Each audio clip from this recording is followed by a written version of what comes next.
सामने रख देता हूँ, और वो है शोहदा की तस्वीर को इस्तेमाल करना। ये जो मौजूदा हुकूमत है, मैंने चंद दिन पहले आपको एक ख़बर दी थी। मैंने आपको बताया था कि PMLN के मीडिया सेल ने और मौजूदा हुकूमत ने अपने कुछ सहूलतकारों के साथ मिलकर कुछ ऐसा बंदोबस्त किया है कि वो ये साबित करने की कोशिश करेंगे कि पाकिस्तान तहरीक-ए-इंसाफ वर्सेस अफवाज पाकिस्तान, वो ये साबित करने की कोशिश करेंगे। हालांकि इमरान खान ने बहुत दफ़ा कहा और अभी भी स्टेटमेंट दिया है कि फ़ौज मेरी, मुल्क मेरा। वो जो कहते हैं वो मैं अभी आपको उन्हीं का पढ़ के सुना दूंगा। लेकिन इस वक्त पाकिस्तान टेलीविज़न पे और दीगर जगहों पे एक इश्तिहार जारी किया गया है, और मुख्तलिफ इश्तिहारात हैं, और उसमें कहा गया नेवर अगेन 9 मई दोबारा कभी नहीं।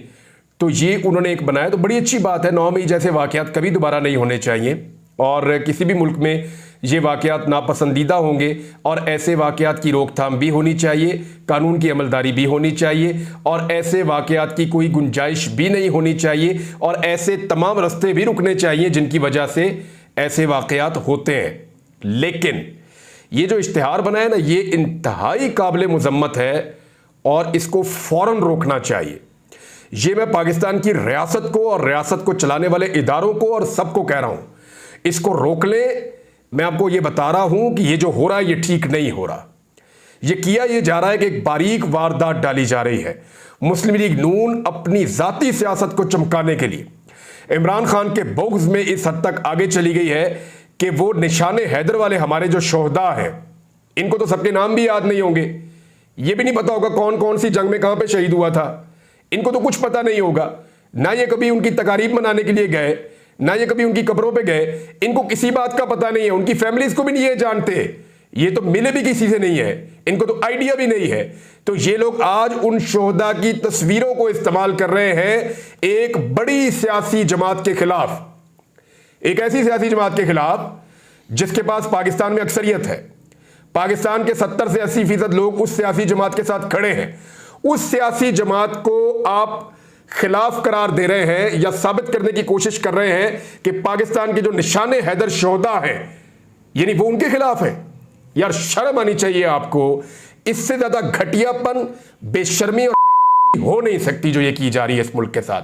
भाई वो नॉन कंट्रोवर्शियल है। जब अजीज भट्टी शहीद ने अपनी जान की कुर्बानी दी थी तो उन्होंने PTI, PMLN, MQM, Jamaat Islami ये देखकर नहीं दी थी। उन्होंने अपनी अर्ज़ वतन के लिए जान कुर्बान की थी। जब राशिद मिन्हाज ने कुर्बानी दी थी तो उन्होंने अपने मुल्क के लिए कुर्बानी दी थी, अपने मुल्क के लिए, मुल्क को बचाने के लिए। लालक जान ने, कर्नल शेर खान ने, सवार हुसैन ने, इन सब ने जो कुर्बानी दी थी, मेजर तोफैल, सब ने जो कुर्बानी दी थी, इन सब की कुर्बानी का ताल्लुक जो है वो किससे है? चाहे वो मेजर अजीज भट्टी शहीद है, चाहे वो शबीर शरीफ शहीद जैसा एक बहुत बहादुर सोल्जर था। ये जो लोग भी थे, इन्होंने इस मुल्क के लिए कुर्बानी दी थी यार, फॉर गॉड सेक। और ये सियासत इधर ही रह जानी है। कल मौलाना फजलुर रहमान और इमरान खान साहब की बहुत बुरी तरीके से एक दुश्मनी चल रही थी। ऐसा लगता था सारी जिंदगी कभी करीब आ ही नहीं पाएंगे। आज उनके वफूद आपस में मिल रहे हैं, मुलाकातें हो रही हैं। इमरान खान साहब ने जेल से मौलाना फजलुर रहमान साहब के मौक़िफ़ की तारीफ की है। और भाई मौक़िफ़ कभी ये होता है, कभी वो होता है, कभी वो होता है। कल तब नवाज शरीफ एस्टैब्लिशमेंट का सबसे बड़ा दुश्मन था, उसके नाम के ऊपर क्रॉस लगा हुआ था। आज इमरान खान के नाम के ऊपर क्रॉस। और ये सारी चीजें बदल जाती हैं, लेकिन कुछ चीजें ऐसी होती हैं जो नेशनल एसेट होता है, जो पूरी कौम का सरमाया होता है। ये जो शोहदा है ये पूरी कौम का सरमाया है, फॉर गॉड सेक। अपनी सस्ती सियासत के लिए, घटिया सियासत के लिए और एक दूसरे को नीचा दिखाने के लिए कम से कम इश्तिहारात के अंदर इन शोहदा की तस्वीरों का इस्तेमाल नहीं होना चाहिए था। निशाने हैदर वाले शोहदा जो है वो कौम के सर का ताज है, फॉर गॉड सेक। इस सिलसिले को रोका जाए। अगर किसी को मेरी बात समझ आ रही है तो ठंडे दिल से सोचे, ये लड़ाई खत्म हो जानी है। ये कल को फिर शेरो शक्कर हो जाएंगे, एक ही ईवान में जाकर बैठ जाएंगे। ये एस्टैब्लिशमेंट की लड़ाई और ये फट्टा सारा पॉलिटिकल पार्टीज का एक वक्त आएगा, कितना 10 साल और चल जाएगा, 15 साल और चल जाएगा, खत्म हो जाएगा, एक वक्त आएगा। लेकिन वो जो लोग पिछली कई दहाइयों से नॉन कंट्रोवर्शियल हैं, उनको इस कंट्रोवर्सी के अंदर क्यों धकेल रहे हैं? इमरान खान साहब ने एक स्टेटमेंट दिया है, एक उनका पैगाम है, एक उनका स्टेटमेंट है। वो दोनों मैं आपको पढ़ के सुना देता हूं ताकि आपको आइडिया हो जाए कि इमरान खान साहब किस पेज से किस तरफ को जा रहे हैं। पहला तो उनका पैगाम देख लें जो एडियाला जेल से उन्होंने जारी किया 7 मई को। 7 मई वो दिन है जिस दिन DGISPR ने प्रेस कॉन्फ्रेंस की थी तो इमरान खान साहब का जो है वो पैगाम भी जारी हुआ था। पैगाम आप सुन लीजिए, एज इट इज मैं आपको पढ़ के सुना देता हूं। पाकिस्तान तहरीक-ए-इंसाफ वफाक की सबसे बड़ी और मकबूल तरीन जमात है, जिसकी सियासी जद्दोजहद नहायत ताबनाक है। अपनी 28 साल सियासी जद्दोजहद के दौरान पाकिस्तान तहरीक-ए-इंसाफ ने एक पुरअमन जमात के तौर पर हमेशा मुल्क में आइन की बालादस्ती, कानून की हुक्मरानी और मुल्क में अदल व इंसाफ के फरोग को अपनी पहचान बनाया। 9 मई को जिस फॉल्स फ्लैग ऑपरेशन के जरिए तहरीक-ए-इंसाफ को कुचलने की कोशिश की गई वो सबसे पहले तयशुदा था। 9 मई 2023 की हकीकत कौम पर पूरी तरह वाज़ेह है, और अगर कोई समझता है कि ताकत के अंधे इस्तेमाल और रियासती वसाइल के बलबूते पर वो हकीकत को जुटला सकता है तो यकीनन बड़ी गलत फहमी का शिकार है। चुनाचे मैं एक मरतबा फिर दोहराता हूं, कौम को बताया जाए कि 9 मई 2023 को किसके हुक्म पर मुझे इस्लामाबाद हाई कोर्ट से नीम फौजी मुसल्ला दस्ते के जरिए अगवा किया गया, किसके हुक्म पर इस्लामाबाद हाई कोर्ट से सीसीटीवी फुटेज चुराई गई, किसके हुक्म पर मेरे पुरतशद्दुद अगवा के खिलाफ पुरअमन एहतजाज करने वाले निहत्ते शहरियों पर गोलियां बरसाई गईं, किसके हुक्म पर मकतूलीन के अहले खाना को डराया धमकाया गया और अपने प्यारों के कत्ल के खिलाफ कानूनी कार्रवाई से बाज रखने के लिए उन पर दबाव डाला गया, किसके हुक्म पर कोर कमांडर हाउस और कैंट की सिक्योरिटी हटाई गई। 9 मई के वाकयात को तारीख के आईने में देखता हूं तो मुझे 1971 के वाकयात से मुमासलत दिखाई देती है। 24 मार्च 1971 को उस वक्त का हुक्मरान याया खान सियासी फरीकैन से मुज़ाकरात के लिए ढाका में मौजूद था, मगर मुज़ाकरात की कामयाबी में हरगिज संजीदा ना था। चुनाचा 24 घंटों के अंदर अंदर यानी 25 मार्च को मशरकी पाकिस्तान में फुल स्केल फौजी ऑपरेशन लॉन्च कर दिया गया। इसी तर्ज पर 9 मई को एक फॉल्स फ्लैग ऑपरेशन के तहत पहले मुझे हाई कोर्ट से अगवा किया गया और फिर पूरे मुल्क से हमारे हजारों कारकुनों को गिरफ्तार किया गया। यह सब कुछ पहले से तयशुदा था। पूरे का पूरा रियासती निजाम झूठ और फ्रॉड पर खड़ा है। साबिक चीफ जस्टिस उमर अता बंदयाल ने 14 मई को इलेक्शन करवाने का हुक्म दिया तो धरने, एहतजाज और लॉन्ग मार्चेस के जरिए उनको धमकाया गया, जिस पर उन्होंने मामला जिरगे के सुपुर्द कर दिया। जिरगे में यह बात वादे तौर पर बयान की गई कि नवाज शरीफ तब तक वापस नहीं आएगा जब तक कादी फाइज ईसा चीफ जस्टिस नहीं बनता। निगरान वजीर आजम काकड़ ने हुकूमती जमात के एक रुकन को फॉर्म 47 का ताना देकर न सिर्फ सारे राज का पर्दा चाक कर दिया बल्कि हमारे मौकिफ को भी दुरुस्त साबित किया है। इससे पहले इस्लामाबाद हाई कोर्ट के 6 जजेस के खत और कमिश्नर रावलपिंडी के एतराफी बयान ने सारी हकीकत कौम के सामने खोल कर रख दी है। यह सब कुछ इस लंदन प्लान के तहत, जिसके वादे तौर पर 3 अहदाफ थे। नंबर 1, मुझे जेल में डाला जाए। नंबर 2, नवाज शरीफ के केसेस माफ किए जाएं। नंबर 3, तहरीक-ए-इंसाफ को क्रश किया जाए। इस प्लान पर अमल दरामद में चीफ जस्टिस ऑफ पाकिस्तान और चीफ इलेक्शन कमिश्नर वादे तौर पर बतौर सहूलतकार दिन रात मसरूफ अमल है। इसी प्लान के तहत मेरे खिलाफ सैकड़ों झूठे मुकदमात कायम किए गए, जबकि जरदारी, नवाज और उनके बच्चों के केसेस को माफ कर दिया गया। मुल्क में मीडिया पर इस कदर पाबंदियां आयद हैं कि कोई आवाज नहीं निकलती। कल काशिफ उबासी साहब को भी प्रोग्राम रात गए बंद कर दिया। ताहम इसके बावजूद गंदम का स्कैंडल बाहर आ चुका है। अगर मीडिया पर पाबंदियां आयद ना की जाती तो अब तक न जाने कितने ही स्कैंडल सामने आ जाते। हम अपने किसानों से यकजहती का इजहार करते हैं। रियासत पहले ही किसानों को कुछ नहीं देती, अब उनसे उनकी मेहनत का सिला भी छीना जा रहा है। इनके सारे मंसूबे अल्लाह के हुक्म से खाक में मिल रहे हैं और अवाम हकीकत को अपनी आंखों के सामने देख रही है। यही वजह है कि 8 फरवरी के आम इंतखाबात में अवाम ने उन्हें बुरी तरह शिकस्त दी है। एक और इमरान खान साहब का जुमला है जो आज रिपोर्ट हुआ, मैं इस वक्त लोगों की रगों में दौड़ रहा हूं। यह इमरान खान साहब का कहना है कि मैं इस वक्त लोगों की रगों में दौड़ रहा हूं। और एक और 2014 के धरने की इंक्वायरी के लिए मैं तैयार हूं। इमरान खान साहब से सहाफी मिले। DGISPR साहब की जो प्रेस कॉन्फ्रेंस थी वो बड़ी धमाका खेज थी और उसमें जो माफी वाला मुतालबा है, जो एक जुडिशल कमीशन बनाने की पेशकश है, ये 2 ऐसी बड़ी चीजें हैं जिनके ऊपर बड़ा फोकस हुआ। अब इमरान खान साहब से ये सवालात तो होने थे। जब सहाफी उनके नजदीक गए अडियाला जेल में तो उन्होंने वो सवालात उनके सामने रखे। अब इमरान खान साहब के जवाब आप देख लीजिए। अडियाला जेल में मीडिया से बात करते हुए उन्होंने कहा कि 2014 के धरने की इंक्वायरी के लिए तैयार हूं। मुझे खुशी होगी कि मुझे इंक्वायरी कमेटी में पेश किया जाए। 2014 के धरने के हवाले से मुझ पर जितने इल्जामात लगाए गए सब गलत है। 2013 का इलेक्शन आरओस का इलेक्शन था। इमरान खान का कहना था कि साबिक निगरान वजीर आजम अनवारुल्लाह काकड़ के फॉर्म 47 के हवाले से बयान के बाद वफाकी हुकूमत से क्या मुज़ाकरात हो सकते हैं, यानी मुज़ाकरात किन से करें। फॉर्म 47 के ऊपर हुकूमत बनी हुई है और काकड़ साहब जो निगरान वजीर आजम थे उन्होंने इसकी गवाही दे दी है। सदर, वजीर आजम, वजीर आला पंजाब और सेनेट इलेक्शन फ्रॉड है। नून लीग के लोगों ने प्राइवेटली हमें बता दिया था कि जब तक कादी फायद ईसा चीफ जस्टिस नहीं बनता ना इलेक्शन होंगे, ना नवाज शरीफ वापस आएगा, ना नवाज शरीफ वापस आएगा। मैं आपको ये पहले बता चुका हूँ। और काजी फायद ईसा साहब की अदालत में जिस दिन मैं पेश होऊंगा उस दिन मैं एक बहुत बड़ी हकीकत से पर्दा उठाऊंगा और वहाँ मैं बताऊंगा कि काजी फायद ईसा साहब एक्चुअली क्या है और उनके बारे में क्या इंफॉर्मेशन मेरे पास है। इमरान खान साहब ने कहा कि मेरा आधा खानदान फौज और आधा खानदान ब्यूरोक्रेसी में है। फौज हमारी है और हमें फौज से कोई मसला नहीं है। 9 मई वाकयात का मुझे उस वक्त पता चला जब मुझे सुप्रीम कोर्ट में पेश किया गया। मैंने 9 मई के वाकयात की चीफ जस्टिस उमर अता बंदयाल के सामने मुजम्मत की थी। ये इमरान खान साहब ने कहा। तहरीक इंसाफ वफाक की सबसे बड़ी और मकबूल जमात है। पीटीआई की सियासी जद्दोजहद नहायत ताबनाक है। हमेशा आइन की बालादस्ती की बात की है। अगर बात नहीं करना चाहते तो ना करें। मैं पाकिस्तान के लिए बातचीत का कह रहा हूं। मुझे कौन सी डील चाहिए या मैं कौन सा बैरून मुल्क जाना चाहता हूं? मैं क्यों माफी मांगूं?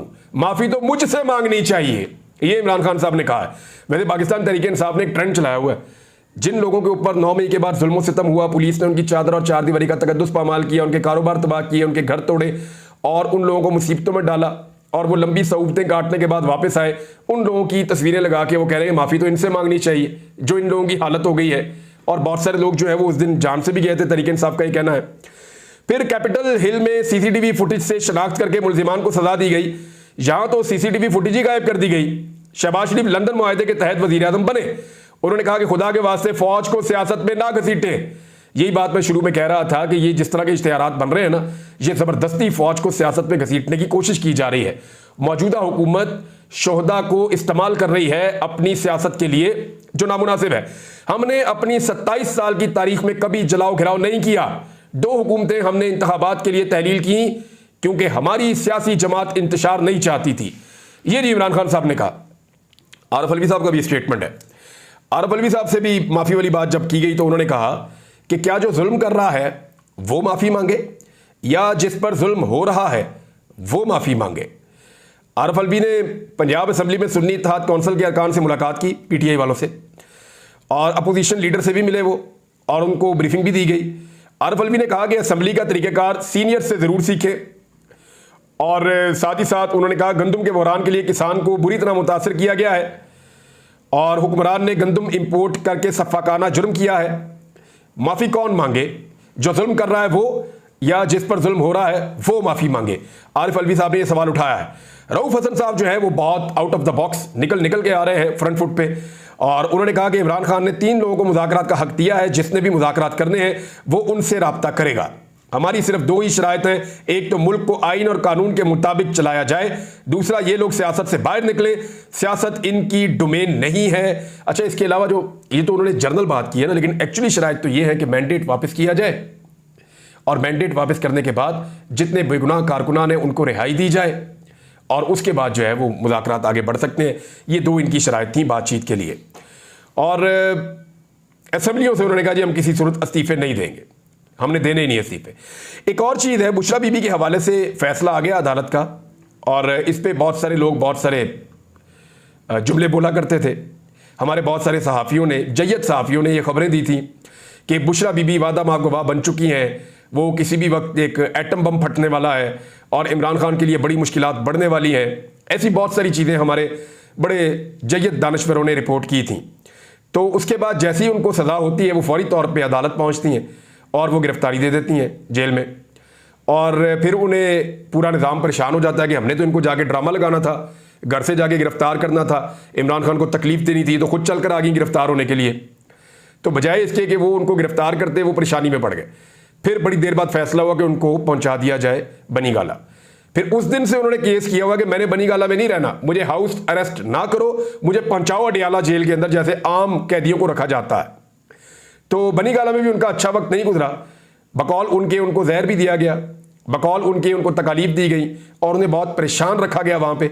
अब वो जेल मुंतकिल हो रही हैं तो देखते हैं जेल के अंदर वो क्या कहती हैं। बहरहाल हाई कोर्ट के जस्टिस मियाँ गुल हसन औरंगजेब ने महफूज फैसला सुना दिया। उसके बाद बुशरा बीबी को जेल में शिफ्ट कर दिया गया है और उनका जो ज़रूरी सामान है वो भी जेल पहुँचा दिया गया है। तो वो जो लोग कह रहे थे कि कोई डील होने वाली है, बुशरा बीबी जो है वो इमरान खान को छोड़कर जाने वाली हैं और वो वादा माफ गवाह बनने वाली हैं, उन सब लोगों के लिए ये खबर जो है वो एक सरप्राइज़ है। नाज़रीन, एक और बड़ी खबर आई है और वो लाहौर से है। लाहौर में वकला ने, जो वकला के ऊपर दहशतगर्दी के मुकदमात हो रहे हैं, ख़ासतौर पे पंजाब हुकूमत कर रही है, उसके खिलाफ एक एहतजाज करने का ऐलान किया था। ऐवान अदल से उन्होंने हाई कोर्ट तक आना था। वकला की बहुत बड़ी तादाद जो है वो इसके अंदर शामिल थी और पुलिस की एक भारी नफरी वहां पे पहुंच गई और लड़ाई शुरू हो गई। और ये लड़ाई इस हद तक बढ़ गई कि दोनों तरफ के लोग जख्मी हो गए। उसके बाद वकला को बड़े पैमाने पर गिरफ्तार भी किया गया है। जो हमने देखा जीपीओ चौक लाहौर में मनाजिर, वहां तो ऐसा लग रहा था कि एक मैदान जंग है। दोनों तरफ से पत्थर भी चल रहे थे, लाठी भी चल रही थी। पुलिस ने बड़े पैमाने पर आंसू गैस का इस्तेमाल किया वकला के खिलाफ, और पुलिस ने लाठी चार्ज किया, वाटर कैनन का इस्तेमाल किया, और वकला जो है उनकी कईयों की हालत गैर हो गई, कई जख्मी हो गए, कुछ गिरफ्तार हो गए। तो ये वो वकला हैं जिनमें से इनके अंदर शामिल थे वो वकला भी जो PMLN के करीबी वकला हैं, या एहसन भून साहब हैं या आजम नज़ीर तारड़ साहब हैं। ये उनके ग्रुप से ताल्लुक़ रखने वाले वकला की एक बड़ी तादाद इसके अंदर शामिल थी। यानी वकील भी अपने, एहतजाज के अंदर रहनुमा भी अपने, डंडे भी अपने, पुलिस भी अपनी, आंसू गैस भी अपनी, और फैंटी भी लगा दी। तो ये है जनाब PMLN की कारकर्दगी। और वो वकला जिन्होंने PMLN का या PDM का साथ दिया इस सारे जुल्म के अंदर, इस सारी फस्तायत के अंदर, इस सारे जबर के माहौल में। हालांकि वकला हमेशा जुल्म और जबर के खिलाफ खड़े होते हैं, लेकिन जिन चंद वकला ने साथ दिया उन्हें अब पशेमानी तो होगी, परेशानी तो होगी। अब देखना यह है कि ये मौजूदा हुकूमत इन वकला को खरीद पाएगी या ये वकला कायम रहेंगे अपने एहतजाज के ऊपर, क्योंकि वकला ने ऐलान किया है कि वो कल फिर एक बड़ा एहतजाज करने जा रहे हैं। नाज़रीन, एक बड़ी खबर मैं आपको 9 मई के हवाले से दे दूं जाते जाते, और ये पक्की खबर आपको दे रहा हूं क्योंकि मैंने लाहौर शहर में बड़ा लंबा अरसा रिपोर्टिंग की है। कुछ ग्रुप्स हैं, उनको तैयार किया गया है, और ये ग्रुप सियासी बिल्कुल नहीं है। ये ग्रुप सियासी बिल्कुल नहीं है, इनकी शोहरत भी अच्छी नहीं है, और मुख्तलिफ लोगों के साथ इनको इकट्ठा किया गया है। और लाहौर में एक छोटा सा ग्रुप है जो बड़ा सरगर्म है इस सारी एक्टिविटी को करने के लिए, और उन्होंने पाकिस्तान तहरीक इंसाफ के एहतजाज के मुकाबले में ऐसे लोगों का जत्था इकट्ठा किया है जो तसादुम क्रिएट करने की कोशिश करेंगे। मैं खबरदार कर रहा हूं और खबर दे रहा हूं, और ये पक्की खबर दे रहा हूं। मुझे 2 लोगों ने ये इतला दी है, और फिर मैंने इसको रीचेक भी किया है कि जो लोग एक्टिवेट हुए हैं उनका सियासत से कोई ताल्लुक नहीं है। वो क्रिमिनल टाइप के लोग हैं, और उनको किसी ने मुतहर्रिक किया है, और वो मुतहर्रिक होने के बाद अब पाकिस्तान तहरीक इंसाफ के जुलूस के मुकाबले में अपनी ताकत लेकर आएंगे, और किसी जगह पे भी कोई तसादुम कर सकते हैं। रियासत को ऐसे हर तसादुम से बचना चाहिए। ये सियासी मकासद के लिए पाकिस्तान को आग लगा देगी PMLN और इनकी हुकूमत। इससे अगर बचना है तो फिर रियासत को होश के नाखून लेने पड़ेंगे। अब तक के लिए इतने ही। अपना ख्याल रखिएगा, अपने चैनल का भी। अल्लाह हाफ़िज़।